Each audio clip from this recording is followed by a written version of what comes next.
No. Let's keep it real. Let's keep it honest, all right? Let's keep it unbiasedly, logically, and objectively. I understand that the lucrative content, the lucrative narrative is that Shakur Stevenson is a boring fighter. Shakur Stevenson is a pillow puncher. Shakur Stevenson he's not a danger to anybody. No. Shakur Stevenson is the most difficult fight for anybody in the lightweight division. Shakur Stevenson is the toughest, is the most difficult puzzle in the lightweight division. And Shakur Stevenson is the most dug fighter in the lightweight division. No debate.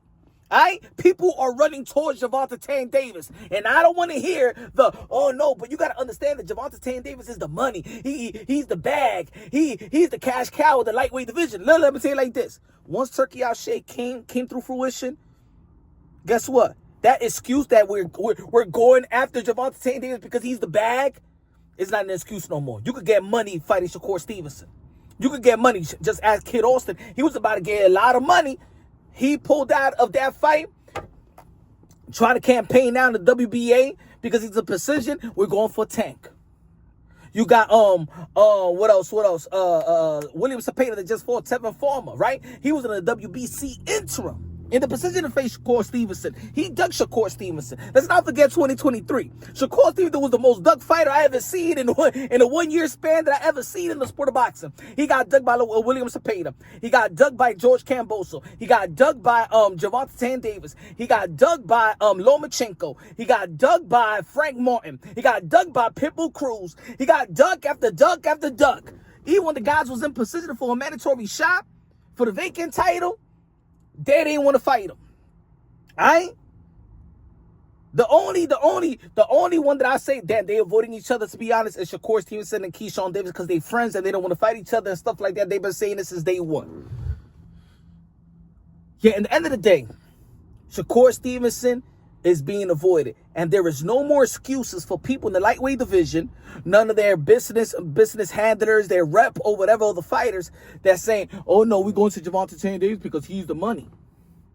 No, you're going to get money fighting Shakur Stevenson through Turki Alalshikh. Isn't that the narrative as well? Isn't that the guy that got the bag? So I don't want the people now to switch up on me now. Don't switch up, right? It's just like when people be like, yo, Canelo Alvarez is fading William Scopo because he's getting paid a lot of money. Hey, yo, but Punch, you know what Canelo Alvarez is facing in terms of Crawford because he's getting paid a lot of money. Well, why don't y'all face Shakur Stevenson that's fighting already on rehab season, doing business with Turkey, doing business with Matchroom, and you're going to get the bag with Shakur Stevenson. So put it this way, Shakur Stevenson is the bag in the lightweight division just as much as Gervonta Davis is the bag. Come on now. Who's making life-changing money with Gervonta Davis? Did Pitbull Cruz make life-changing money? No. Did Mario Barrios make life-changing money? No. Did Lamont Roach make life-changing money? Ask Lamont Roach. He said in the interview with in a couple of interviews before fighting Gervonta Davis that his purse was not even overwhelming. Yeah, it was the highest purse, but it was not overwhelming. How much Frank Martin got? $1.1 million? That's not in the terms of life. Is it life-changing money? I'm gonna say that is the type of money to invest, in which you could take that money and invest, and then it could change you if you make a smart investment. But let's be honest, in today's life, I think a person could spend $1 million. $1 million, especially these guys that's when they get their person and the tax that's taken off and stuff like that. I don't think it's enough for a lifetime. To be honest, it's not like you're going to stop working for $1 million, man. I'll be honest. I mean, you could change jobs, but you ain't going to stop working. You could build a company and stuff like that, but you ain't going to stop working. It's not saying that you could just lay back and go to Florida or Orlando and retire with the rest of the oldies. No. You got to keep on working. Just Shakur Stevenson is the most avoided fighter.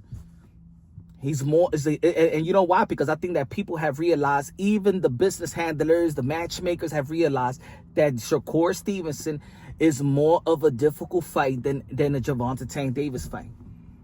Gervonta Davis is more predictable than a Shakur Stevenson. Gervonta Davis is easier to figure out than a Shakur Stevenson. Now, is he more dangerous? Now, I'm going to say it like this. Gervonta Davis' punch is probably more dangerous, but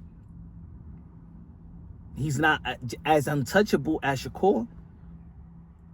So I think that people really need to like stop with the smear campaign on Shakur Stevenson, and let's hold people accountable, because I think the boxing world is letting these guys off the hook because we keep on collectively with the smear campaign that Shakur Stevenson's a pillow puncher, he ain't dangerous, he's a runner, he's the most skillful fighter, right, in the lightweight division. And he's being ducked. And he's being ducked because we collectively as the boxing world is giving them an out. We're giving all these guys a hall pass. We're giving Zepeda a hall pass. Pitbull Cruz a hall pass. Lomachenko even a hall pass. George Cambosa, that time they were sweeting each other and stuff like that, that he will fight Shakur Stevenson. He didn't fight Shakur Stevenson. He went out there and fought Maxie Hugh. We giving them a hall pass. We have given everybody a hall pass because we're trying to enable this damn narrative about Shakur Stevenson. Oh, he's just a boring fighter. Nah. I've seen this narrative before. I've seen these type of narratives before, and it enables those who should be fighting Shakur Stevenson. William Zepeda was not supposed to be fighting Tevin Farmer. William Zepeda was supposed to be fighting Shakur Stevenson. Where the hell is Frank Martin? Huh? All right, man, look. There's no more excuse. These guys are ducking Shakur Stevenson on broad daylight. They ducking a championship fight. And because he's not what y'all may feel is an entertaining fighter. Because I like Shakur Stevenson's skills and talent. You know what I'm saying? And yeah, he got hiccups there in terms of performance, you know, not as an entertainment value. But let's not forget when he beat Nakatilia. Yes, it was boring. But then he came and beat Jamel Herring, stopped Jamel Herring, beat Oscar Valdez, beat Consocial, knocked out Yoshino. He was entertaining. And y'all try to stay stuck on the same narrative to give everybody an out not to fight him. Y'all gave Pitbull Cruz a pass because Pitbull Cruz was strategically trying to put himself in position for another Gervonta Davis fight. He's being ducked. And these guys are running to the easier fight. And to be honest, Gervonta Davis, as of now, looks like the easier fight. In terms of a 12-round bout, Gervonta Davis is going to give you enough rounds for you to be successful in these rounds. Now, if he knocks you out, he knocks you out. Put it this way. If you go 12 with Gervonta Davis, it's a close fight. Pitbull Cruz. It was almost going to be a close fight with Mario Barrios. It was a close fight with Lamont Roach. Well, not a close fight. I think that Lamont Roach actually beat Gervonta Davis. He got robbed. Right?